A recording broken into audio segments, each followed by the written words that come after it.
అలాగే ఈ రోజు రెసిపీ వచ్చేసి గసగసాలు ఆనియన్ కర్రీ అండి. చాలా చాలా బాగుంటుంది. ఇది ఎలా తయారు చేయాలి వీడియోలో చూపిస్తాను చూడండి. ముందుగా మనం పూరీలోకి గసగసాలు ఆనియన్ తోటి కర్రీ అయితే తయారు చేసి చూపిస్తాను. వచ్చేసి పచ్చిమిర్చి ఒక 5-6 మనం కారాన్ని బట్టి తీసుకోవాలి. అలాగే వెల్లుల్లి మిక్సీ జార్ తీసుకొని ఈ పచ్చిమిర్చి అలాగే వెల్లుల్లి అలాగే గసగసాలు ఇవన్నీ కూడా పేస్ట్ చేసుకోవాలి. చూడండి ఎలా అయితే పట్టేసుకోవాలి. ఇప్పుడు వచ్చేసి కర్రీ ప్రిపేర్ చేసుకోవాలి.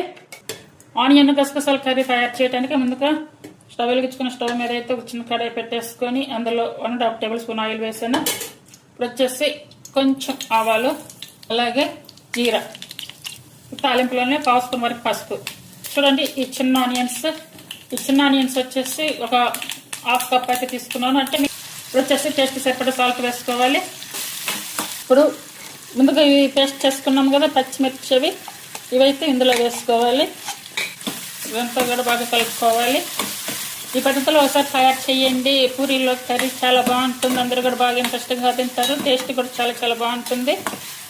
మిక్సీ పట్టుకున్నాం కదా ఆ జార్లోనే వాటర్ వేసి ఇంకా కర్రీ సరిపడా వాటర్ అయితే వేసుకోవాలి. ఇదంతా కూడా మూత పెట్టుకొని మిడిల్ సిమ్ మీదకి మార్చుకుంటూ ఉడికించుకోవాలి.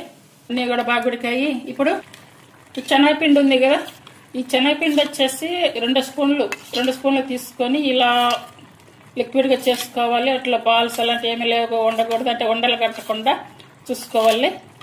లిక్విడ్ కన్నా కూడా కొంచెం లూజ్గానే కలపాలి. అలా గట్టిగా కలిపితే కనుక మనకి మళ్ళీ కర్రీలో వేసినప్పుడు మళ్ళీ గట్టిగా అయిపోతుంది, ఉండలు కూడా కట్టుద్ది.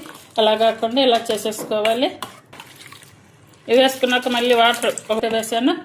ఇది గడ్డగా రాకుండా మనకి కర్రీకి సరిపోయే విధంగా చూసుకొని ఇలా అయితే కలుపుకోవాలి. సిమ్ మీద పెట్టేసుకోవాలి. ఇప్పుడు కరివేపాకు వేసుకోవాలి. మనకి కర్రీ అనేది కొంచెం ఇలా లూజ్గా ఉండాలి. అంటే ఆలు కర్రీ అలా తయారు చేసుకుంటాం కదా, అలా చూడండి ఈ టైప్లో చేసుకుంటే మనకి పూరీలోకి కర్రీ కూడా పర్ఫెక్ట్గా వస్తుంది. ఇప్పుడు ఇందులోకి నేనైతే పూరీలు తయారు చేస్తున్నాను. గసగసాలు ఆనియన్ కర్రీ చాలా బాగుంటుంది టేస్ట్.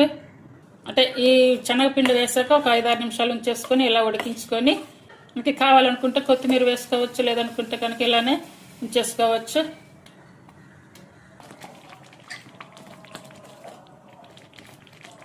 చూడండి ఇలా వచ్చాక ఇప్పుడు స్టవ్ ఆఫ్ చేసుకోవాలి. చూడండి కర్రీ అయితే నీట్గా వచ్చేసింది. ఇప్పుడు ఇవి గోధుమ పిండి రాగి పిండి కలిపి చేసినటువంటి పూరీలు ఇవి. అలాగే గసగసాలు ఆనియన్ కర్రీ అండి. ఈ కర్రీ ఇలా పూరి అలాగే రోటీలు చపాతీలు అన్నింటిలో కూడా చాలా చాలా బాగుంటుంది. అందరూ కూడా ట్రై చేయండి. చూడండి టేస్ట్ కూడా అయితే చాలా చాలా బాగుంది. అందరూ ట్రై చేయండి. Thank you for watching.